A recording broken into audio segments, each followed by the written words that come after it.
No, you've ruined it. I was about to say this. Hold on, hold on. Let me do it. Yeah, yeah. Wait. Yeah. I'm glad. No, I'm very Started glad that well. you had. I spilled the beans. Yeah. Well, hopefully there'll still be a little bit of surprise, but yeah. So thank you for the introduction, Gabi. So I'm Ioana. Thank you everyone for coming to the talk and for inviting me. I'm very happy to be here. You can see my screen, right? Good. Yes. So I'm a postdoc at the IT University of Copenhagen and also part of BARC, which stands for Basic Algorithms Research in Copenhagen. And I'm going to be telling you today about some very fresh work coming out of BARC. This is joint work with Lorenzo, Jonas, Jakob Thijs, and Mikkel Toop.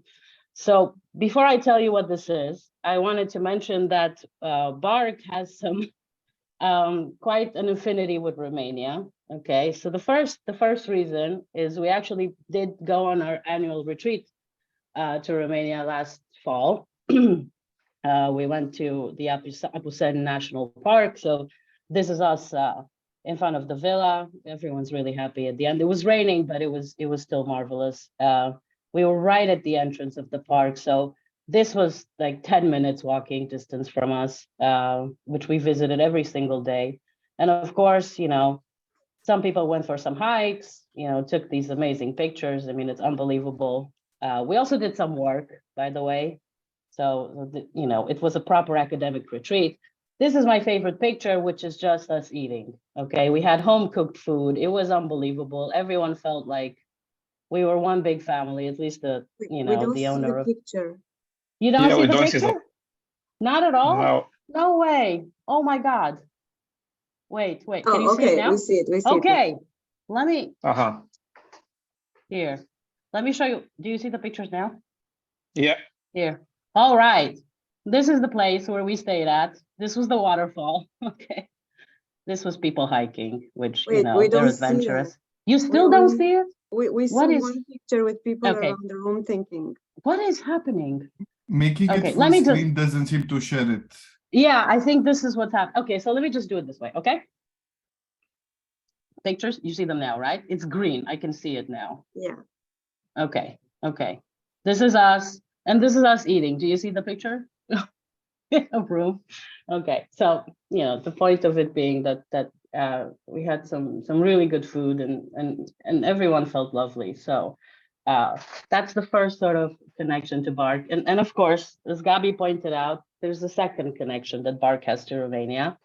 And this is through the collaboration that Mikkel had with Mihai Pătrașcu. You know, and we actually think often about Mihai at BARC, and we mention him. And I think he touched a lot of lives in Denmark and in general in very positive ways. Now, the work that I'm going to tell you today is follow up on some work that he did with Mikkel. So, you know, I hope he's looking down and smiling at what we're doing. He actually would have turned 41 2 days ago. I just checked. Yeah. So, you know, I think it was really an inspiration. And to me, I'm happy and so proud. You know, his papers are gems, and he was a wonderful person. So, okay, let's do some science now. Okay, so the work is in data structures. Just to set the scene, I'm thinking of a data structure as given as input some set coming from some universe, and you'd like to support some operations on this set. Some of them are sort of interesting operations that come as queries about elements of the universe. So there's some question that you'd like to ask, and the data structure will give you some answer to that question that, you know, comes with some quality of the answer and maybe some guarantee on the quality of that answer. Okay. Now, in addition to these fancier operations, you might want to insert and delete elements from this set. And the overarching goal is always to have a data structure that has small space and executes operations fast, okay? Now, you know, perhaps the most fundamental data structure is the dictionary data structure. There, the interesting query is an exact membership query, which is just, given the query element X, you're asking if X is in the set or not, and the dictionary just answers exactly. Okay, so if X is in the set, then it answers yes.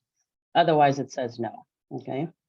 Now, in textbooks, this is usually introduced as the input coming in the form of key value pairs. So now every element of the universe has some value associated with it.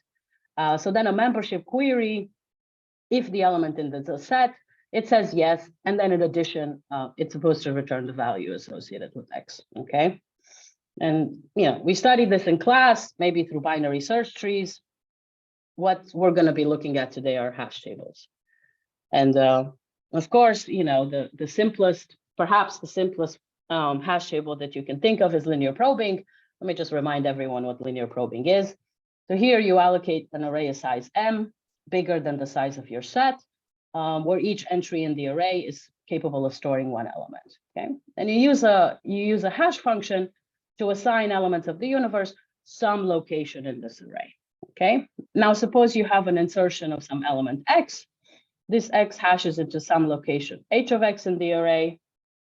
And what do? Well, if the entry is free, then you just put the element in the array at that index, but it could happen that the location is taken. So what do you do next? Well, you try consecutive entries in the array, right? And you stop the first time you see an empty entry, and then you store X there, okay? Now, in terms of the analysis of linear probing, Knuth showed already back in '63 that if the size of your set is an alpha fraction of the size of the array, then the average number of probes that you have to do before you can find an empty location for X is at most theta of 1/1 minus alpha squared, right? So the more filled your array is, the longer insertions will take. Usually this in practice, alpha is something like 1/2, so the array will be half full, and it works really well in practice, even though in theory we have better constructions, okay? Now, a parallel line of inquiry to data structures that is sort of very closely related is that of hashing, okay? So a lot of these data structures, and in fact, a lot of randomized algorithms, assume that you have access to a fully random hash function. Okay, this makes the analysis easier, but it's an unrealistic assumption because it requires too many random bits.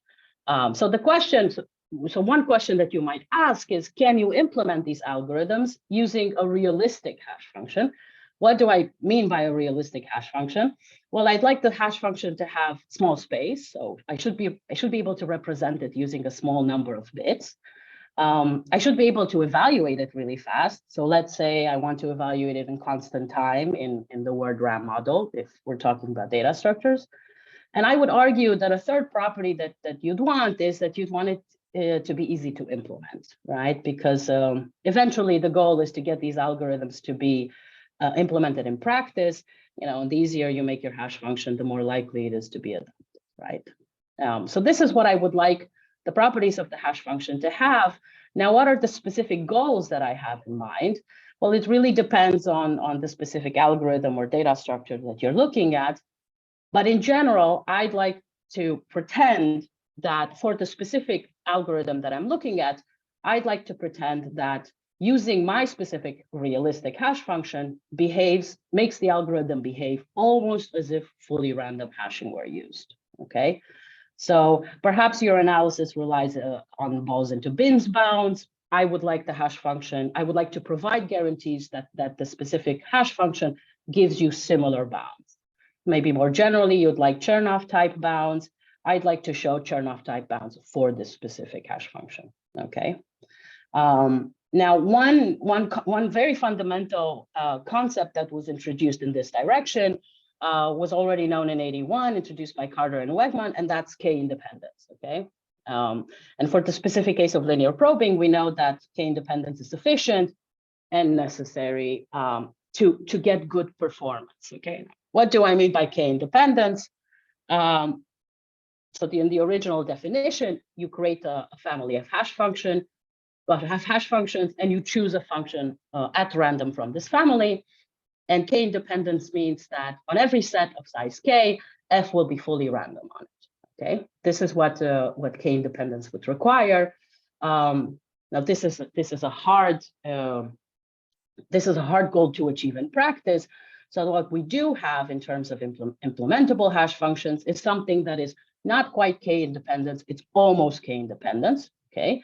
In the sense in which you still construct a family of hash functions, you still pick one at random, but there is some bad event that you show happens with low probability. And as long as that bad event doesn't happen, then f will be fully random on every set of size k. This is sort of the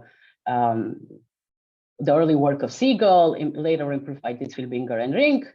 And then you can get something even better, but with sort of a worse guarantee, which is that for every specific set S, there exists such a bad event that happens with low probability. And then if the bad event doesn't happen, f is fully random. So just to give you an impression of what the difference between these two are, here the bad event depends on some specific set S, and here the bad event is sort of general, regardless of what the set S is, okay? And it turns out that these kind of guarantees will still give you good constructions. Unfortunately, they are notoriously hard to implement. So Siegel in particular, and these are kind of based on Siegel. So theoretically, we can get this relaxed version of k independence, but they fail the last part, which is being easy to implement. Well, this is one story, and one of the seminal papers that Mihai and Mikkel wrote is about the fact that you don't actually need k independence for some algorithms to work well, right? So k independence is only one way that you can design realistic hash functions. In particular, they showed that a very simple hash function called simple tabulation works really well for linear probing, even though it's not even 4 independent, okay? The definition is simple, so let me just quickly take you through it. The universe, so you have a hash function that maps the elements of the universe into some range, and now you consider elements of this universe to have C characters, okay? So x1 to xc, each from a smaller alphabet, which is u to the 1 over c. Okay, so you break up your elements into C characters of same length. You should think of C as being small, so roughly 4. So each character would be say 8 bits. And then what you do is for each of these positions, for each of these C characters, you have a fully random table. Okay. Now you look up each character in its own table. So T1 of x1, T2 of x2, and so on and so forth. And then you XOR them together to get your final answer, okay? So you do not have a fully random hash function, if you want to think about it, would have one large table of fully random bits from U to M. Instead, I'm breaking it down into C tables of size U to the 1 over C times M, okay? And by looking up each character and XORing them, I obtain my final answer, okay? And so Mihai and Petrashku showed that if you use this kind of hash function, you can get asymptotically the same performance for linear probing as you did if you used a fully random hash function. So you still get the theta of 1 over 1 minus alpha squared. Well, not time, but probes that you have to inspect. And the paper is much more involved in this. It also shows concentration, Chernoff type concentration bounds and some bounds for cuckoo hashing. But it sort of started this line of hash functions that are not based necessarily on k independence, but that have these strong properties. And it was later, it gave birth to a bunch of hash functions. One is the twisted tabulation. There's also mixed tabulation, and well, now there's going to be tornado tabulation. Okay, so we propose a different hash function based on the simple tabulation. This one is maybe a bit more complicated, but I would claim still simple. So let me give you the definition of this one as well. This one has an internal, so apart from C, which are the number of characters that you have, it has an extra parameter D. And it proceeds in several steps. So the first step is you take your last character and you twist it, okay? Meaning you XOR the value that you had with a simple tabulation hash function on the first C-1 characters, okay? That is sort of the root of the tornado, okay? And then you append to the original element X, the derived characters, XC+1, XC+2, all the way to XC plus D, where each character is computed as a simple tabulation hash function applied to the previous characters. So in particular, the derived character XC plus I is a simple tabulation hash function applied to all the characters X1 to X of C plus I minus 1. So these are the original characters of the element together with the twisted character and the derived character. So it's sort of, you know, you keep applying simple tabulation in larger and larger sets, which, you know, that's the tornado, okay? And so now you have the element together with the twisted character and the derived characters, and you apply another simple tabulation to that to wrap things up, and that's your function, okay?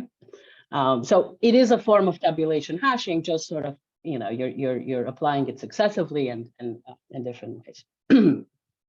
So now, you know, we can ask what kind of guarantees that this kind of hash function provide. You know, so if I have a fixed set of keys, a la k-independence that we talked about before, using tornado tabulation, you get simpler constructions than what was known before, okay? And you can improve on some of the tricks that are used in designing hash functions, okay, that use k-independence. Now you can use tornado and you get one-shot simple constructions. You can also improve the failure probability over previous tabulation hash functions, tabulation-based hash functions, so in particular mixed and simple. But what I consider to be the most interesting part of this hash function is what happens when the set of keys is not fixed. So in general, if the set of keys is not fixed, it's, you know, conceptually very hard to show full randomness, okay? But it turns out that if your set of keys has certain local structure, you can still show full randomness for it, okay? And I will try it in the rest of the talk to show you what this local structure means. You know, we call it local uniformity, but this is a property that the tornado tabulation hash function has that allows you to show full randomness for sets of keys which are not fixed, but, you know, they're random, but still have some structure, okay? And I will show how local uniformity pops up in practice using this the linear probing example. So it's based on several observations about how linear probing works, right? So just to set the goal clear, what we want here is we want to be able to show that the performance of linear probing is the same as it was with full randomness. So I'm going to care about exactly the number of probes that I do before I can insert X, okay? Now, the first quantity that I care of is called the run of X, okay? The run of X is a set of consecutive entries in the array of which X is part of, okay? So this would be the run of X in this particular example. And the observation is that the time it takes me to find X is proportional to the length of the run, right? Because the way I'm going to try to find X, I'm going to start at H of X. I'm not going to find it, and I'm going to keep going down the road until either I find it or the run ends, okay? Now, why is this a challenge for k-independence? Because the elements that are in this run, this set is not fixed in advance, right? The run, the set actually depends on the realizations of the hash functions. So this is not easy to get if you have k-independent, if you just have k-independence for a fixed set, okay? Okay, so the first observation is that even though this is not fixed, the run of X, the consecutive hash values that I have to check before I find X is still local, okay? In particular, what this means is that for every X, there exists some delta, which in the case of linear probing, it's something like log n. There exists some delta such that with high probability, one can show that the run of X is going to be contained in an interval. Its length is going to be at most delta, and in particular, it's going to be contained in an interval centered at H of X, That's delta to the left and delta to the right, okay? There's an observation that has been made previously in the context of linear probing by Pepe and Ruzinski, and we also show that this holds also for tornado tabulation if you insert slightly more elements, okay? So the first aspect is to notice that the run is contained in some interval of hash values that are centered at h of x, okay? The second observation, so the way that I define this is now I'm looking at a set X. So I look at a query element Q, this is supposed to be Q, not X, and I define X of Q to be the elements that hash inside this neighborhood, okay? This neighborhood, which is defined as the hash values that are delta to the left and delta to the right of H of Q, okay? And now I know, as I said, that the elements in the run of X are going to be contained in this X of Q with high probability, okay? This is to some extent, the locality aspect. The second observation is that now I can forget about the rest of the interval, the rest of the array, and just focus on what happens around this interval, okay? So how the length in particular of the run of Q only depends on how the elements hash inside this neighborhood. Okay, I don't care what happens outside of this interval because I know that with high probability, any runs that are here will end by the time that I encounter the run of X, the run of Q. So I only care about how things look locally inside this interval. Okay, and finally, the third observation is that even though, this is the sort of the tricky part, whether an element X hashes in this interval or not depends on H of X, okay? So this is tricky in terms of conditioning, okay? I've defined X of Q based on the hash values of H of X and H of Q. So in general, it's very hard to show that, I do not know how to show that H is fully random for arbitrary sets X of Q. However, whether X is in XQ or not can be easily decided based on H of X and H of Q, okay? And I will explain what this means, okay? But if you, based on these three observations, now you can invoke the local uniformity property, which says that if everything is hashed according to tornado, the elements inside this set hash inside this neighborhood according to a fully random hash function, okay? What I want to point out is that this is not a guarantee about how they hash in the entire array, but merely how they hash inside this interval, which by observation 2 is really the only thing that I care about. So what do I mean by this? This is sort of the technical part, which I don't want to spend too much time on. What do I mean by elements get selected in XQ in an easy way?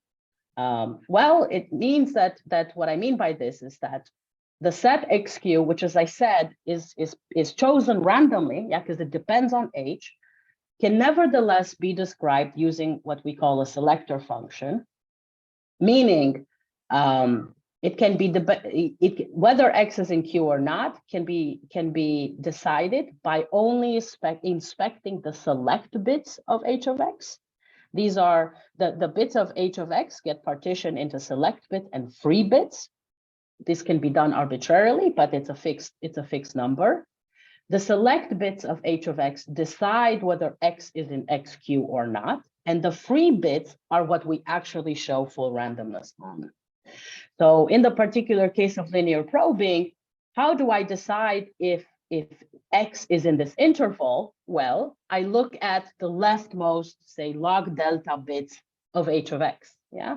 I can cover this by 3 dyadic intervals of roughly length delta, and by just only inspecting the leftmost log delta bits, I can decide, are you in this interval or not? These will be my select bits, and in particular, in the case of linear probing, the free bits are what dictate how I behave inside this interval. So the free bits are going to be the remaining rightmost bits, and these will tell me how I behave inside this interval. Now, in general, given such a selector function, the actual technical claim is that as long as the expected size of XQ is not too big, then the remaining free bits will be fully random, okay, on X and Q, right? Which means for us that we can pretend that everything inside the interval is fully random, okay? So what does this buy you? Buys you. This buys you the fact that you can now pretend that you're fully random in here, and you can just black box apply Knut's analysis, right? Because we've just argued that the run of an element only depends on this interval, and when you use tornado, everything is fully random inside this interval. So in general, this gives you a black box analysis of all algorithms that exhibit this local uniformity property. In particular, you can do it for hyperlog-log, and there are a bunch more applications in mixed tabulation. And of course, yeah, you get it with slightly more elements. This is because local uniformity requires some Chernoff, approximate Chernoff type bits. All right, so this is how much I wanted to say. And I did want to say that I'm moving to KTH in the fall as an assistant professor. So if you're ever in Sweden, you're more than welcome to come visit me. Thank you. Thanks. Questions?